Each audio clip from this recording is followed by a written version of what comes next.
Oke, bismillahirrahmanirrahim. Ketemu lagi dengan gua di channel Akarimba Outdoor. Sekarang gua lagi bersama Bung Bentala.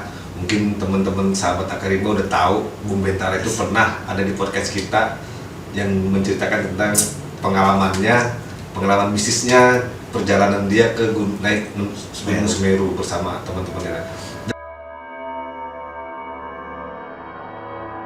Dan sekarang dia juga sedikit punya cerita unik lagi nih tentang sebuah buku sebenarnya. Jadi dia itu punya ide untuk menulis sebuah buku tentang kota Depok. Bagaimanakah awal kota Depok berdiri sampai akhirnya dia disuruh oleh seseorang untuk bikin cerita sendiri lah, telusurin. Untuk menelusuri cerita perjalanan tentang Depok itu sampai ke Gunung Lawu.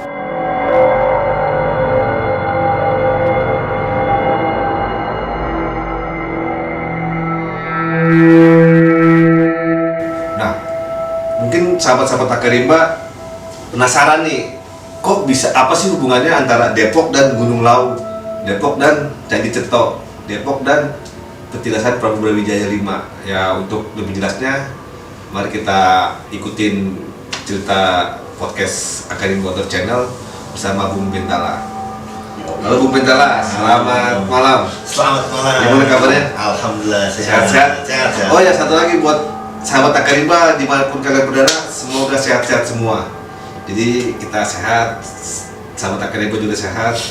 Jadi kita bisa menjalani hidup ini dengan baik dan tenang. Oke, silakan Bang Bentala bisa diceritain sedikit mengenai pengalaman Anda untuk menulis sebuah cerita tentang berdirinya kota Depok sampai tiba-tiba ke Gunung Lawu. Itu apa sih tujuannya atau alasannya bisa sampai ke situ? Ya, pertama ini kan ketika itu gue memang lagi jadi wartawan khusus sejarah tuh. Wartawan khusus sejarah, akhirnya kan cetus tuh nyari tahu sejarah Depok. Waktu itu dapat tugas juga, kebetulan dapat tugas dari kantor bikin sejarah Depok, tapi ini sumbernya dari bisa dibilang bukan sumber premier tapi sekunder, dari cerita-cerita orang-orang tua. Coba ngangkat cerita lokalnya. Soalnya kan yang seperti kita ketahuin, Depok itu yang umum ya. Depok itu ada yang dibilang yang rame dibicarakan itu, Depok merupakan akronim dari bahasa Belanda, yaitu The Ester Protestant Onder Dunkirk. Nah, cuman hal itu juga dibantah. Hal itu dibantah karena Depok ini nama Depok ini udah ada zaman dulu sebelum Belanda datang, itu udah ada. Nama Depok itu katanya berasal dari Raden Depok, atau nama aslinya Ki Ageng Getas Pendowo. Ki Ageng Getas Pendowo itu Ki Ageng Getas Pendowo itu merupakan keturunan dari Brawijaya V. Itu yang gue dapat dari beberapa orang sesepuh Depok yang ketika gue tanya. Tapi sekali lagi ini sejarah ini kan mencari kebenaran sejarah itu ibarat kata mencari jejak di dalam air. Jadi kita nggak bisa meyakini ini 100%. Nah, karena bakal ada lagi persepsi yang lain, dan tentunya juga sejarah itu harus dilihat dari data yang ada, data tertulis, baik itu dari prasasti atau apa-apanya. Tapi yang gue dapet ini merupakan dari cerita dari orang tua secara turun-temurun yang terus dijaga. Itu nama Depok diambil dari nama Raden Depok, Ki Ageng Getas Pendowo. Saya nanya tuh, nah juga sama Kiai juga, sama Kiai gue, masalah Depok nih, saya mau nulis ya Depok, mau bikin buat pribadi gitu, mau bikin buku tentang Depok tapi buat pribadi. Itu bukunya nggak lu publis?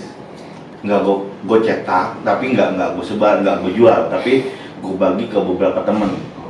Gue bagi beberapa temen aja, karena itu dia balik lagi, karena gue ketika menulis sejarah Depok ini, ketika dipublish, ketika disebarluaskan, gue malah justru takutnya ini malah jadi polemik kan, karena sumbernya nggak kuat, nggak kredibel. Jadi makanya buat catatan pribadi gue sendiri, buat inilah referensi terbaru gue, meskipun sekali lagi gue nggak bisa membenarkan 100% ini sejarah Depok ini dari nama Raden Depok itu sendiri.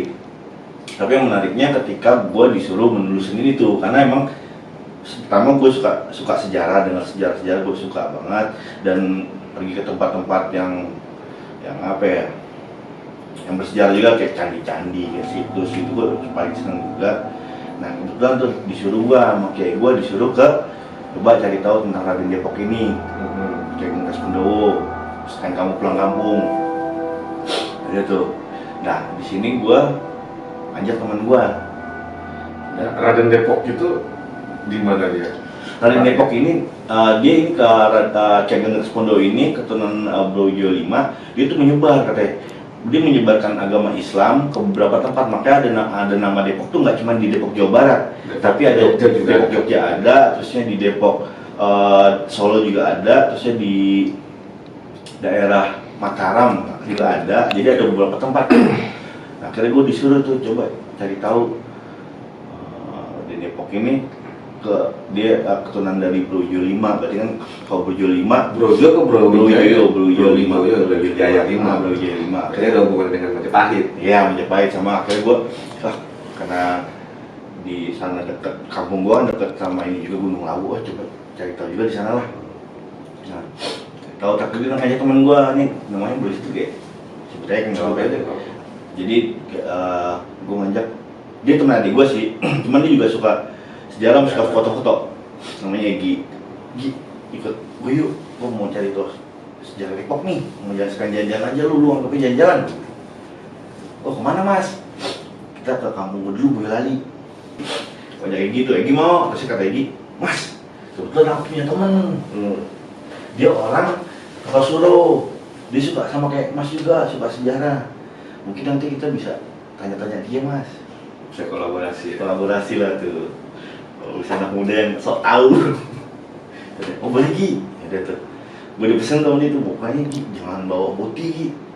Soalnya lu mbah gue masih di kampung memang masih begitu deh, suasananya masih danger juga kampung. Karena di tempat mbah gue aja tuh pernah ada kejadian pas bulan Ramadan. Jadi kata bule gue cerita, ada mbah itu lagi mau sahur, dia baru mau balik, entah dari mana, dia baru mau balik ke rumahnya.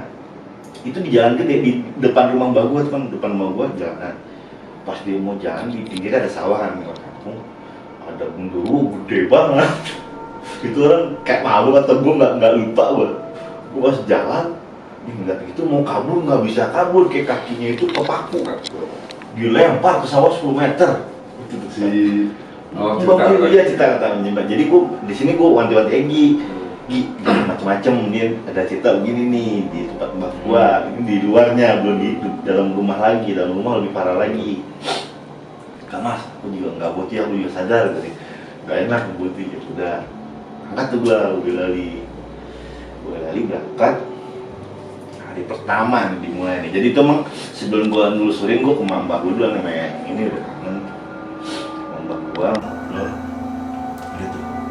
Nah adik gua udah bilang tuh, mas, pas nyampe sana Boyolali cabut makan istirahat santai-santai, gue bilang lagi di sini semalam dulu ya, nggak enak kalau langsung jalan, dia masih satu dulu. Nah, gue nggak tahu tuh si gitu itu dia mau konsumsi apa, gue nggak tahu. Dia udah gue orang mau boti, gue udah tahu dah, pokoknya cewek-cewek mau belum bohongin gue, nggak bisa bohongin gue karena gue juga dulu gini kan, ngomong nyeret, mas, nggak bener kan? Oh bener, nggak bener lagi. Dan gue nggak enak ribut kan ya, nggak enak sama bule gue juga, sama yang lain gue nggak enak. Nah adik gue juga, adik sepupu gue tuh, namanya Lukman, dia juga punya feeling tuh mas. Teman mas Ati suruh tidur di kamar, jangan tidur di depan, jangan ruang tamu mbak gue ada gamelan. Itu gamelan tua, emang dari dulu gue juga nggak tahu entah kenapa tuh gamelan nggak pernah dipindahin. Di situ apa posisinya tuh? Terus kata adik gue, sepupu gue, teman mas tuh tidur kamar. Terus tahu, tidur aja Gi. Kayaknya adik gue udah tahu nih, adik sepupu gue nggak tahu, mungkin nggak tahu dia mau temen gue ini mau boti, tapi adik sepupu gue kayaknya punya feeling nih temen gue ini nggak bener lah itu. Akhirnya disuruh pindah kamar, nggak mau itu, nggak mas. Gi, turutin aja Gi, di kamar sama gua gitu. Ya gitu. Itu masih jam 11. Gua bengong di kamar kan tuh. Mau tidur. balik terus lagi tuh masuk kamar. Megang. Kan gue ngomong, ngapa Gi? Ada sepupu gue dia diem tuh, si Lukman, ada sepupu gue dia bingung kayak gini. Ada sepupu gue tahu cuman dia nggak ngomong ke gue, cuman gue juga nanya, Gi ngapa Gi? Diem. Woi, Kesambet ya. dia diem lama tuh, lumayan lama tuh dia diem. Dia terus aja, kelas, kita halusinasi. Apa dia tiba-tiba, nanti halusinasi kapan orang nih? Nah, boti kan, iya boti itu, ya kalau gue ngeliat adrenalin tuh terpacu ya, jadi selon sebenarnya. Iya jadi selon. Kamas halusinasi, tapi nyeret ngomongnya. Udah gue bilang, Gi, di sini aja gitu, kamu lagi, cepat dah. Gue tahu lu ngapain, gue tahu lu ngapain. Kamas. Udah aku mau ke depan aja, kiri panas gitu. Panas udah begini kan. Lagi meeting Iya, begini kan tuh. Gue tidur. Itu jam gue kan, karena gue megang jam, jadi gue tahu tuh. Itu Egi masuk lagi kamar jam 12. Jadi jam 11, jam 12. Masuk lagi. Tuh, baru dia ngomong, Mas, ada yang gindeng. Astagfirullahaladzim. Jangan bunyi. Tidak, ada yang gindeng. Mending dia pakai tuh. Jadi mungkin pelan katanya. Merinding kan sih, gue juga merinding. Tipis-tipis bunyi. Nah, awalnya dia pikir deh, tipis kecil gitu mungkin dari hajatan jauh ya. Lama-lama bunyi gamelannya kencang tuh. Ada yang nyinden, dari situ udah tuh kabur tuh. Jadi cewek di nyinden, dia langsung lari. Aduh si Lukman tuh dibilang, Lukman bangun lagi. Kata dia, ya gue bilang mas, jangan aja, jangan macam-macam. Kalau mas nggak bener. Lu boti kan, gimana sepampir mas? Itu mas setahun bulan, gue masih ngebayang ekspresi mukanya dia yang panik, tapi ngomongnya nyeret, nyeret. Kayak bim-bim ya. Iya kayak gitu tuh. Asli. Jadi udah tuh. Nah, pagi-paginya santai tuh. Nah, gue bercanda lagi ada yang gini. Nah, ini kan jadi di ini gamelan ada Chris tuh. Chris yang emang gue taruh punya gue bawa tuh Chris taruh situ. Gue mah anak-anak tuh, jadi waktu itu masih ada pet, tau gak pet media sosial juga. Oh iya. Pet, masih ada pet. Gue posting Chris itu tuh, gamelan. Gue posting, dibercandain sama gue di pet, di komen bercanda-candain. Gue bercandain lagi tuh, Chris itu gue bercandain tuh sama gamelan itu tuh. Gak lama gue bercandain, tau gak? Itu Chris jatuh tiba-tiba, tapi jatuhnya bukan dek kayak begini, gak kayak yang batin Chrisnya, dek aja. Jangan tuh, gue jadi ini gamelannya. Ini kan rumahnya masih bilik kayu. Ini gue di sini di luar bilik kayu. Duh, kencang tuh. Gue ngeliat apaan nih? Lu Chris jatuh, wah, wih, Chris jatuh, aku ngomong. Jangan bercanda, kita bercanda di sini, Chris jatuh. Lalu tuh, si Egi makin pucat lagi. Mas, kenapa lagi? Mas, balik mas, ke tempat Farid. Belum Farid aja mas. Ya nanti. Nah, pas gue mau jalan malamnya tuh, ke rumah Farid. Ini masih belum penulisan, gue nulis, jadi itu nulis sejarah Depok, gue udah nulis duluan dari Depok kan. dari sumber yang gue ada, gue udah nulis beberapa bab. Itu jadi ngerunutin lagi. Rugi, sore dikit lah, masih panas, masih pagi juga, nggak enak bertamu ke orang pagi-pagi. Udah, nah pas sorenya gue mau berangkat, itu dapat kabar tuh gue, adik gue cewek kecelakaan, jatuh dari motor. Itu akhirnya bule gue, karena kan cowok yang paling tua gue doang di sana tuh, yang lainnya cewek-cewek sama anak-anak cowok tapi kecil, masih pada kecil. Karena bule gue bilang, mas tanggung temenin bule gue sakit, gue temenin gitu. Gue sakit ini, waduh mas, aku ke tempat Farid aja. Lah kamu ninggalin aku, lu ninggalin gua. Apa mas? Ya mas, udah ikut dulu bentar, besok pagi baru balik ke tempat Farid. Yaudah deh. Lalu gua pulang sakit di Boyolali. Sakit, masih ngajakin gua bawa laptop kan gua nulis. Itu pas rumah sakit itu, setiap gua nulis nama keywordnya Raden Depok atau enggak Ki Ageng Getas Pendowo, itu gua mati. Tapi bau matinya itu setiap ada nama itu doang. Tapi gue kan jadi heran ya. Gue diem tuh. Tapi gue tanya Lukman, gue tanya adik sepupu gue Lukman sama Hani tuh. Dek, yang bau mati lah. mati gak? Kagak belum mati. Nah saya langsung masuk dalam tuh, tadi kan ini di depan. Kita langsung masuk dalam kamarnya tuh, masuk dalam kamarnya, kan gue nulisnya di kamar. Masuk dalam, kira tuh gue diem dulu tuh. Nah, perasaan gue doang ya. Gue gitu aja. Stop itu tuh, nama Raden Depok atau Depok. Masih belum mati. Ya belum mati. Akhirnya gue karena gue ini juga, waduh. Bener nih, udah kayak gini, cuma gue doang nih. Terus gue matiin laptop, gue diemin. Sampai akhirnya malam udah lewat. Itu alhamdulillah tuh belum kejadian apa tuh. Belum kejadian.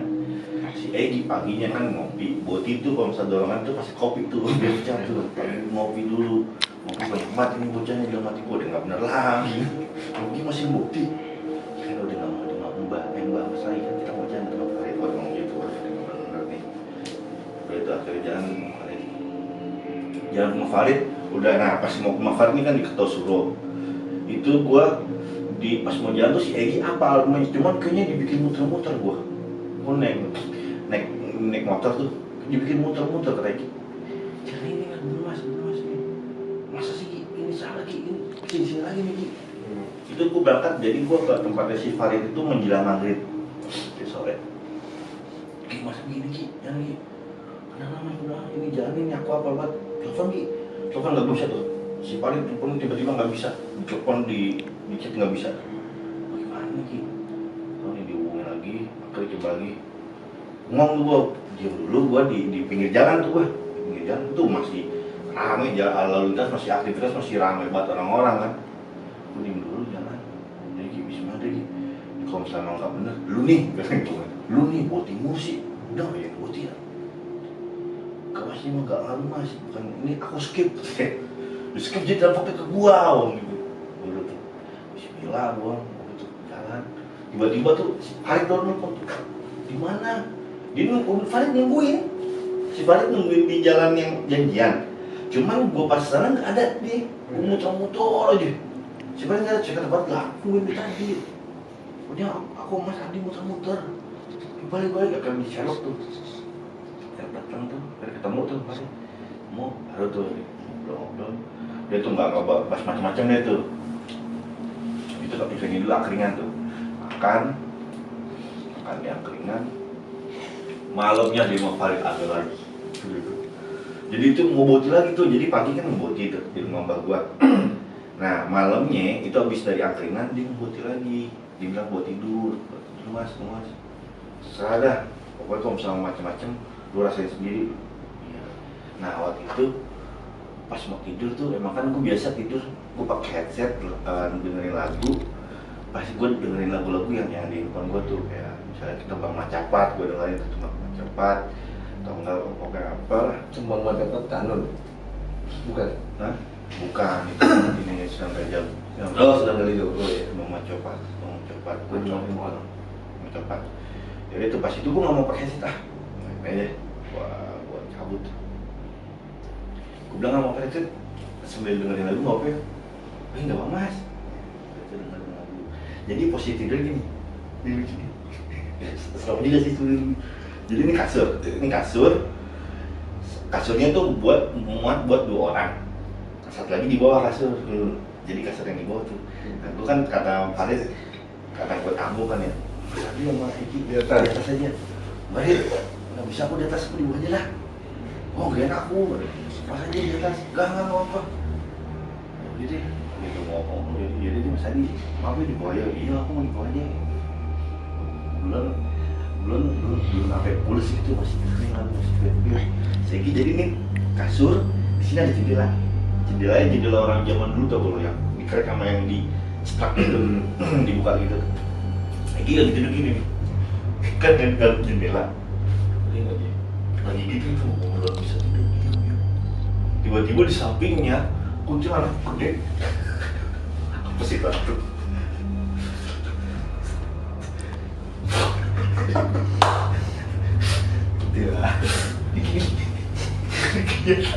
Kita lagi dipaksa lihat, dipaksa nggak gitu dia sih kalau dipaksa gitu. Gerak ya. Iya dia gini. Oh, gini deh lo. Dia orang Arab bilang gini. Gue nggak ngerti kan kok sejenak tuh. Pas gue di tangan dia kena badan gue, Dia nggak ngeliat gua gini dong. Apaan lah? Si Farid tuh. Gini kali Farid. Haji, gigi, mas, gigi mas. Jendela, cuma pas gua ngeliat sama si Farid jendela, gak ada apa-apaan. Si Gigi masih begitu. Iya mau katanya tuh dijogrekin sama kuntilanak. Dakin gitu si Gigi. Itu lama itu si Gigi bongong aja. Pas gua sadar lagi, astagfirullah, kuntilanak di mana? Itu kaca mas ngeliatin aku terus ya. Aku main sama si Farid nggak lihat. Nggak tahu dia diem ngeliatin aku mas. Ya akhirnya tukeran tuh. Yang tadinya dia di sini akhirnya dia mepet ke tembok.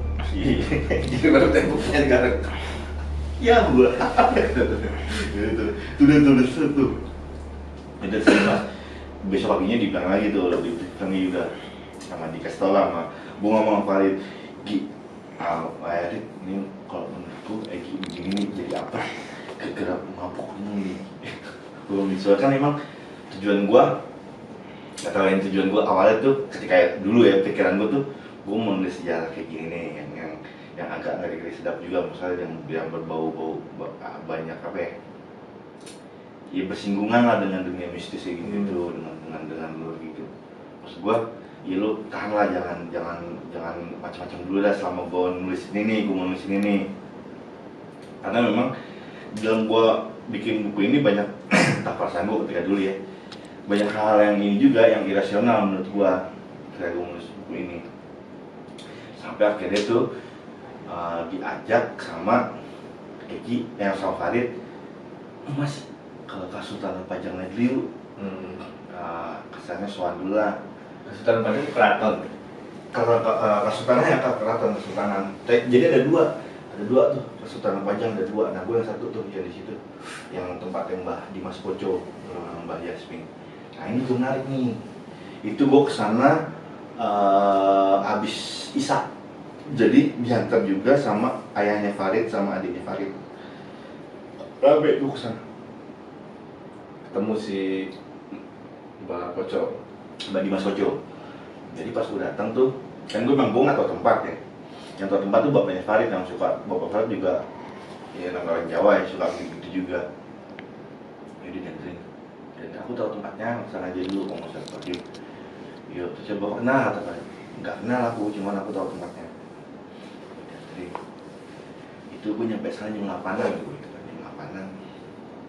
Jam 8 pas masuk pintu gerbang, baru masuk foto-foto tuh. Nah tiba-tiba gue diparanin sama Mbak Dimas Koco. Mbak Dimas Koco tuh yang kuncinya itu. Mbak, assalamualaikum, Mbak. Ya aku, pertama tuh Bapak Farid tuh, mau itu, saya, iya, gue tahu, wah, dia udah tahu kalau kalian mau datang, kalian mau datang ke sini.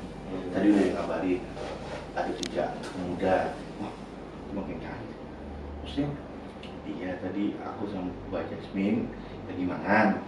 Saya ada orang yang bilang ada 3 pemuda yang mau cari tahu sejarah Depok, yang mau nanya tentang Depok. Dia ngomong gitu, tentang Depok kesini. Ya, padahal lu belum belum apapun ya, belum ngomong apa, dia cuma baru ngomong. Dia udah tahu. Jadi gue diem juga, gue bertiga tuh diem main ini. Ini seperti itu. Apa nih? Ini seperti itu. Asli. Udah di mana? Dia pesul lah, gue nggak tahu nih.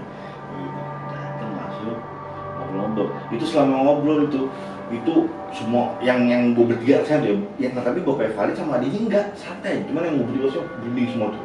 Kalau tembak begitu kan jadi ngebangkitin apa ya, kayak rasa Pengen tahu. penasaran sekaligus takut kok ini tahu gimana nih gitu. Nah, itu selama ngobrol tentang masalah gue nanya itu, gue bilang emang mau nulis sejarah Depok, mau cari tahu tentang Raden Depok, Mbak Kiai Ageng Sundowo, iya Mbak, itu jelasin. Terus selama dia ngomong itu, itu gue nggak tahu ya, gue bertiga itu mending aja dijelasin nih biasanya itu.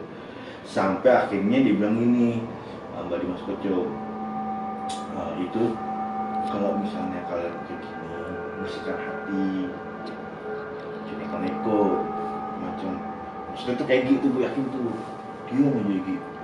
Sedih saat ini gue diam, gue juga diem kan, akhirnya nggak enak juga, takutnya gue juga ada salah kan gitu. Jadi gue Farid, iya jelasin tuh, nah kalau misalnya mau cari tahu lagi tentang ini, coba kamu ke Gunung Lawu, ntar restu Mbak Heru Wijoyo, Sunan Lawu. Oh, sini juga Mbak, iya senang. Jadi itu Berangkat tuh. berangkat Hari itu juga atau besokannya, Oh, besok. besokannya besok. Berarti malam di Malamnya gue sana tuh di Patilasan itu tuh sampai malam, akhirnya jam 11-an tuh, jam 11-12 lah, udah tengah malam balik tuh, kamu tuh balik ke tempatnya Farid lagi. Nah akhirnya pas balik si Farid cerita sama bapaknya, kan bapaknya itu pegiat apa, pembuat kayak keris itu lah, pokoknya semacam itu panelnya. Akhirnya bapaknya Farid cerita tuh tentang si Egi digituin, kelihatan keluar tuh. Soalnya Egi setiap balik itu jadi parno, karena ditombok gitu kan. Malamnya parno tuh, kemarin malam ditombok gitu sama kuntilanak. Parno lagi, akhirnya tuh di istilahnya kayak di luar gitu kali si Egi gitu kan. Iya, dari Lembang. hah? Dari Enggak, di ujung aku. Wah, dipindah. Terusnya sudah kayak gitu tuh, udah gak gue tidur di atas lagi. Ganti tidur aja, tidur di bawah. Terus tidur di bawah tuh, bertiga tuh. Tidur di bawah. Kejadian ini pas gue mau ke Gunung Lawu itu pas banget kejadian sama meletusnya gunung ya Allah, di Kediri apa tuh? Penanggungan apa mana gunung? Pokoknya pas gunung meletus tuh, lupa dah gue. Pas gunung penanggungan apa gunung mana ya? Lupa gue. Pokoknya pas gunung meletus ya. Jadi pokoknya pas meletus itu kejadiannya pas gue mau berangkat itu pas gunung meletus tuh, ya, panas. Nah di rumahnya gitu masih banyak abu, jadi abunya sampai ke Gunung Lawu, ke Candi Ceto. Masih nggak bisa mas, masih tutup. Oh ya itu tuh semakin parno lagi sih Egi, parnonya dia ketika malam doang, takut doang nih gitu. Saya kata si Farkan, udah yang itu jangan macam-macam dulu deh. Kata benar, itu botinya sama itu tuh nggak adil lagi tuh, nggak ada tuh.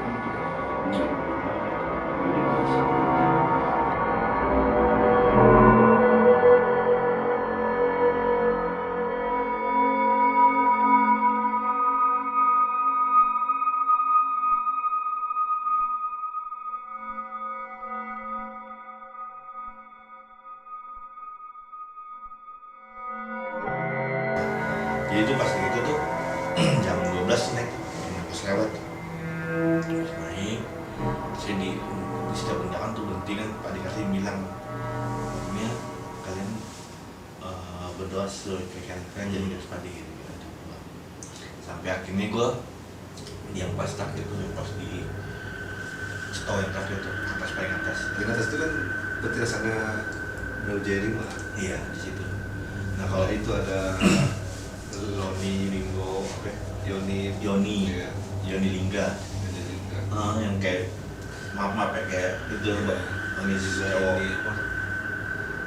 Sabtu Palon Haro Ginggong. Sabtu Palon yang bingung. Nah itu tuh gue pas di bawah tuh emang mungkin karena malam sama suasananya kali, jadi kayak scared juga nih waktu itu. Cuman gue selalu ngomong tuh, gue nggak takut, gue ngapain gue takut, gue di sini tempat leluhur gue yang gue ngomong gitu dalam hati gue ngebatin, takut sih di sini, anggap aja kita mau kunjung ke rumah leluhur atau tempat eyang nggak mau.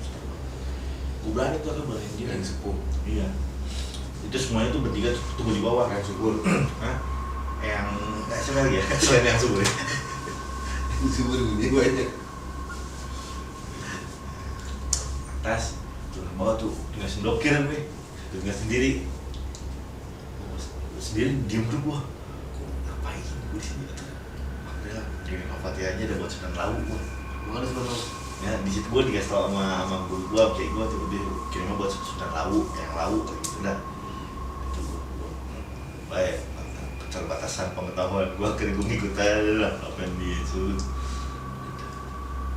Itu jam 12 lewat, gue di situ duduk aja gue. Jadi gue ini di situnya tuh di lingkarnya, gue di sini depan persis tuh gue.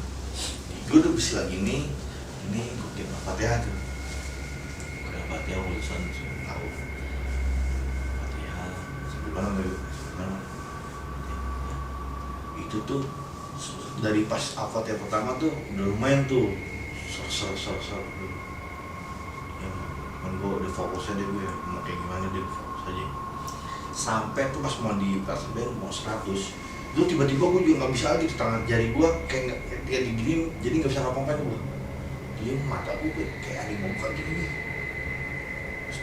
istighfar tuh pas gue melek itu tuh waduh itu di gunung ini Candi Cito di atas tuh itu di atas itu tuh di sampingnya persis ada burung gede pakai mahkota paruh dia ngatin gue habis senyum bingung gak lu senyum paruh itu tapi senyum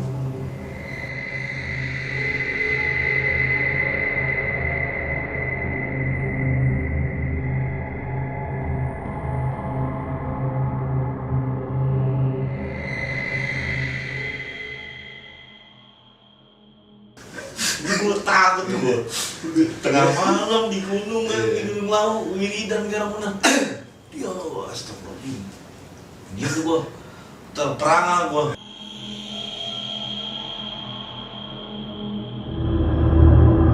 itu lama tuh bang itu lama tuh burung itu Enggak sih, burung itu gede burungnya gede gue nggak bisa wali apa burung itu gue nggak bisa ngejelasin karena itu baru pertama kali gue lihat cuma gue ada sayapnya masa sayap onta kan nggak mungkin gajah nggak mungkin burung kan berparuh juga gue nggak baru pertama kali tuh ngeliat bentuknya tuh seperti itu gede wujud burung apa sosoknya gue nggak pokoknya burungnya cuma gitu doang dia ada sayap kakinya 2 gede gitu dia gini nih tuh. Sayap misalnya ini sayap nih gini ngatin ke gua senyum senyum parah tapi senyum nanti senyum mundur hilang hasilnya tuh gua lanjutannya tanggung nih mau 100 kan gua yakin gua kelarin dulu dah 100 bukti maksudnya dah just 100 tuh habis selesai turun bawah nemuin mereka tuh bertiga Pak dikasih dendam masih yang Farid turun dan tuh gue gak banyak ngomong tuh mungkin Pak Dikasidin tahu kali dari mimik wajah gue ya tapi saat lu ngeliat burung itu lu ngerasain apa yang lu rasain saat itu kalau takut apa takut tapi gimana ya takut tapi enggak gini bingung gue takut tapi enggak takut tapi nyaman ngerti gak takut tapi enggak kayak takut gitu tapi gue tetap kayak si Egi gitu iya beda tuh konteksnya tuh kalau tadi ini gue dia takut sih takut cuman nyamannya gitu gue nggak tenang ayo tenang gue tenang cuman namanya tetap aja kan mimik wajah gue ketahuan kan tuh Pak dikasih ngeliat tuh sekarang kan gue bertatap-tatapan kan pas turun gini kan pausnya tatapan gue ngeliat wis udah dia tuh Pak dikasih juga nggak ngomong macam-macam tuh belum ngomong macam-macam diajak tuh gue diajak ke tempat Pak dikasih di warungnya sampai warungnya masuk dalam tuh anak tuh itu juga lagi badai lagi angin kencang banget lagi itu sampai atap Pak dikasih tuh hangat dak kencangnya tuh angin malam itu karena Pak dikasih ini siapa itu bikin kopi buat 3 tuh buat Pak dikasih nah yang lainnya si Egi sama Farid karena emang dia nggak ngerasain apa yang gue rasa kan nggak ngelihat itu dia slow aja hidupnya nggak ada beban gitu gue diam aja gue nah si Egi sama si ini juga penasaran kenapa mas lihat apa teh atau dengar apa teh pergi dia ngomong Pak akhirnya sampai ada kopi tuh mau bisa minum dulu minum baru tuh Pak dikasih tadi ngeliat apa saya bilang Pak tadi pas aku mau wiritan yang ke 100 aku ngeliat sosok burung besar Pak orang pas aku lagi wirid gue ceritain tuh tangan kayak di ini di jari tuh kayak dipegang nggak bisa gerak begitu balik mata bisa buka gitu bisa buka nah pas aku buka mata itu ada sosok kayak burung gede paruh senyum Pak lama tuh Pak ngatin aku senyum begini ngatin aku akhirnya mundur hilang Pak hilang gitu wah benar gimana ya ini mau gila nih kalau kejadian gitu tuh hilangnya kayak gitu dah gimana tuh jadi kata Pak sini oh berarti itu tandanya kamu udah dapat restu untuk segala keinginan kamu udah dapat restu dari Eyang itu udah minum dulu habis itu istirahat yang penting nggak jelasin nggak gitu aja dia nggak ngejelasin malam itu, nggak ngejelasin paginya tuh. Terus paginya bangun subuh tuh, baru subuh itu tiba-tiba gue juga kayak pengen mandi nih. Itu tuh itu cuaca dingin banget namanya di gunung kan ya, mandi gue nggak ngerasain dingin sama sekali tuh, nggak ngerasain dingin. Udah itu benar hati gue jadi ke tempat apapun, jadi dari situ ya mau dalam kondisi awan sepi itu kan juga subuh-subuh gelap tuh, sepi ya di Cito tuh. Itu kok jadi nggak ada rasa takut lagi, hilang semuanya. Udah enjoy aja, udah slow aja, gue kayak di rumah aja gitu. Gue mandi tuh sendirian, sampai si dia sama si Farid heran, agak kedinginan, agak ngerasa dingin. Sampai pagi-pagi gue cuma pakai kaos doang kan, pakai kaos doang. Di situ tuh gue pas selesai ngopi di bengong ya gue sendirian di tempat di atas warung Pak Dikasih itu di bangku. Gue ngopi aja gue sambil ngeliat ke bawah tuh, mantep banget kan pemandangan keren banget. Ngopi sendirian tuh kayak di Paran tuh, Mas Pak Dikasih manggil, Pak ya ada masalah apa lagi nih? Jangan bengong lu, ntar gila. Ayam gue bengong mati dua. Baru Pak Dikasih dia ngobrol lagi tuh, yang foto yang gue kirim tuh, yang gue duduk akhirnya gue pakai sweater tuh kan, mau naik lagi atas, gue pakai sweater lagi, siap-siap. Baru Pak Dikasih ngobrol tuh, yang semalam kamu lihat itu salah satu hewan burung peliharaan kesayangannya yang Blue Wijoyo. Jadi kalau yang Mbak Mas, pengalaman Mbak, setiap ada yang wirid atau apa, sesuatu atau apalah, dia mau menyampaikan hajat atau apa, itu setiap ditampakkan itu udah atas tuh, oh Pak dia tahu Pak deh, yo tingginya segini, dijelasin tuh tinggi burungnya gede, cuman dijelasin Pak dikasih, ternyata dia tahu juga itu sosok burungnya, mahkotanya dijelasin Pak dikasih. Oh, kadang kan gue juga awam dari hal gitu, gue juga awam. Akhirnya ya udah gue aja tuh. Nah, sekarang mau kemana lagi ya deh? Aku mau naik lagi Pak di atas, jadi naik aja ke atas. Itu gue pengen naik ke atas, gue mau ke Candi Ketek kan di Cito di bawah, ada lagi Candi Ketek. Ini udah naik nih, di sini juga setahun juga nih. Itu kejadian tuh gue naik sekitar jam 7 jam 8 tuh, pagi-pagi tuh. Naik, gue sebelum ke Candi Ketek gue ke Pura Saraswati dulu. Kayak gue foto-foto di sana tuh. Ada yang gue kirim juga, yang gue sama Farid tuh ada tuh, berdua tuh. Di kayak di hutan tadi kan, foto hitam putih. Gitu. Di situ ada tawon tuh. Tawon banyak banget tiba-tiba tuh tawon. Ngirim gue 3. Mas tawon mas nyerang mas, tawon nyerang. Saya akan dalam batin gue gini. Tawon, ya Allah, jangan ganggu saya di sini lagi berkunjung ke rumah Eyang, jangan ganggu sana. Itu hilang kok, tiba-tiba tuh. Entah tau apa ya alasan lain, tapi pas gue ngebatin dalam hati begitu, itu tawon hilang sama sekali. Akhirnya gue berdoa tuh pas mau masuk ke desa bakti, berdoa dulu kan tuh. Lu kan ngobatin bintang emas. Hah? Jual lah. Gak kepikiran apa dunia ini, gak kepikiran ketika itu gue gak kepikiran apa buat doa. Akhirnya kan ada sendang juga di sana tuh, ada sendang, ada air juga tuh. Jadi tapi gue cuci muka di situ, baru tuh nah ini nih mulai nih masuk ke Candi Ketek lagi nih. Candi Ketek kan naik ke atas lagi tuh. Gue juga nggak tahu tuh ininya, nggak tahu Candi Ketek di mana. Si Edi bilang si Farid di atas ada candi lagi mas, tapi dari candinya unik dari batu kali. Kalau mau kesana, yuk sekarang tanggung udah di sini.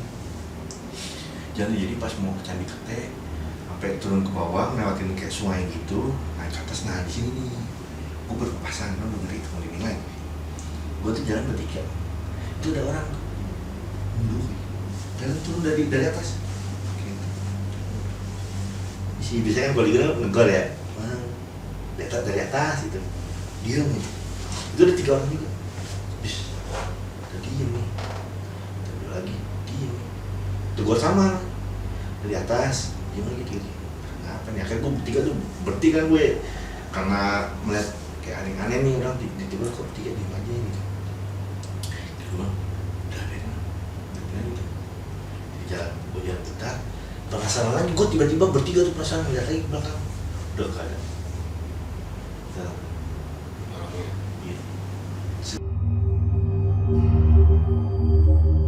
Itu tadi sepenggal cerita perjalanan spiritual dari temen gue Bentala tentang bagaimana dia menulis sebuah buku sejarah kota Depok dan sampai dia ke Gunung Lawu, terutama di Candi Cetok. Sampai dia harus istirahat 1 malam untuk melakukan wiridan ya, kalau orang-orang kita bilang itu di Tawasulan ya. Tawasulan. Nah, apakah klinik atau enggak tentang tirakatnya ini atau tawasulnya ini, itu sih kita kembalikan lagi ke masing-masing aja, karena ada orang yang menerima tentang tawasul, ada juga orang yang nggak bisa menerima tentang tawasul ini. Jadi kita kembalikan lagi ke Pribadi masing-masing aja. Jadi jangan Jangan jadi bersinggungan polemik. dan jangan menjadi polemik yang baru, karena ini kan sebuah cerita spiritual dari Itu malah pengalaman. Ini jadi kekayaan khazanah budaya kita, Budaya, jadi ya. semakin banyak publik aja. Jadi buku itu akhirnya jadi. Nah, ini adalah buku yang dibuat oleh Bung Bentala, yang disusun rapi dan udah disampul. Tapi memang buku ini nggak dipublish ke umum, karena ini menjadi Konsumsi konsumsi sama pribadi teman-teman. sebagai sebuah karya yang ikonik mungkin ya buat Bentala pribadi. Jadi kalau lu mau lihat buku ini ya di umum nggak ada, di pustakaan nggak ada. Ya lu ke rumah dia hubungin Bentala, Itu udah habis. itu pun dapat tinggal satu ya. Ini Binar Bentala. Ini buku cerita tentang sejarah kota Depok. Terus bagaimana novel jadi sebuah novel. Di situ ada cerita tentang Raden Depok, tentang Di situ juga masukin tentang ini juga. Pajang, tentang Tentang- Brawijaya dan Yang dari Belanda tuh dimasukin. dan tentang Belanda dan tentang cerita yang perjalanan dia sampai ke Gunung Lawu. Jadi memang ada beberapa hal yang harus kita petik dari cerita Bung Bentala ini. Pertama, untuk melakukan sesuatu itu kita harus bersih, Iya. kosongkan hati dulu, kosongkan diri dulu. Jadi jangan Fokus sama ini. kita ke tempat sesuatu yang baru terus kita merasa berisi, Jangan sekonyong-konyong aja datang. seolah-olah kita tuh hebat, ternyata lu tuh bukan siapa-siapa. Iya. gitu.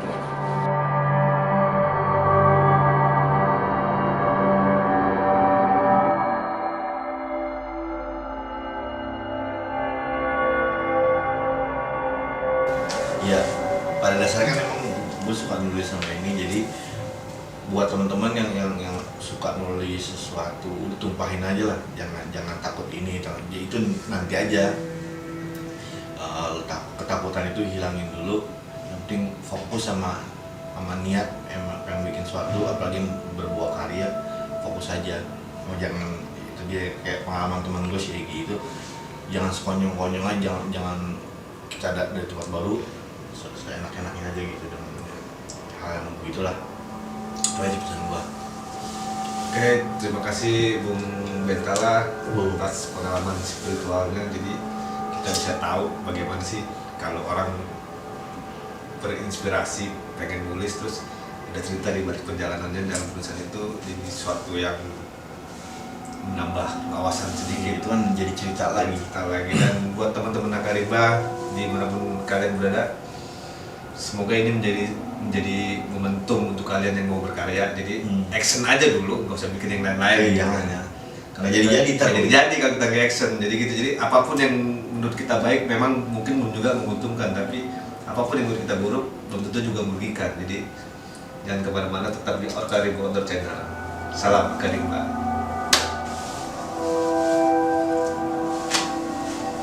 Một thật ai trên tí á, đi lôi.